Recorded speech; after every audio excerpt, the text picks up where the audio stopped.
Bonjour et bienvenue. Nous allons continuer la lecture de la Genèse selon le spiritisme en étudiant les chapitres parlant des miracles et plus particulièrement des guérisons. Dans sa définition, un miracle désigne un fait extraordinaire, dépourvu d'explication scientifique, qui est alors vu comme surnaturel et attribué à une puissance divine. Il est accompli soit directement, soit par l'intermédiaire d'un serviteur de cette divinité. Dans le langage actuel, un miracle est devenu un fait non encore expliqué ou encore un événement heureux de la vie auquel on ne s'attendait pas. Très peu de personnes voient l'intervention de Dieu dans ces phénomènes extranaturels. Nous allons voir que le spiritisme apporte une nouvelle fois des explications claires et précises à ces manifestations qui se rattachent à l'existence des esprits et à leur intervention dans le monde matériel. Nous sommes entourés en permanence de ces êtres dont l'influence est constante, aussi bien sur le plan matériel que sur le plan moral de notre humanité. Pour bien comprendre les miracles, et notamment les guérisons, il faut avoir une idée précise de ce qui appartient au surnaturel et qui n'a pas de fondement, de ce qui est régi par les lois du principe spirituel et qui peut être reproduit à volonté. Les phénomènes spirites consistent dans les différents modes de manifestation de l'homme incarné ou pas dans un corps physique. La science a démontré que notre monde terrestre et tout ce qui le compose, y compris l'être humain, a été formé par la condensation du fluide cosmique universel dans lequel nous baignons tous, les incarnés comme les désincarnés. Et le lien qui relie les morts et les vivants est le père-esprit ou corps fluidique des esprits. Ce père-esprit étant une condensation du fluide universel autour d'un foyer d'intelligence qui est l'homme. Le corps physique et le corps fluidique ont donc leur origine dans le même principe du fluide universel.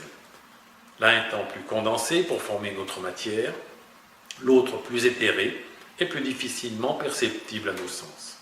Durant l'incarnation, le père-esprit est intimement lié au corps physique, ce qui fait que toute intervention du monde spirituel sur notre père-esprit aura une influence sur notre corps physique. Les esprits agissent sur notre monde à l'aide de la pensée et de la volonté.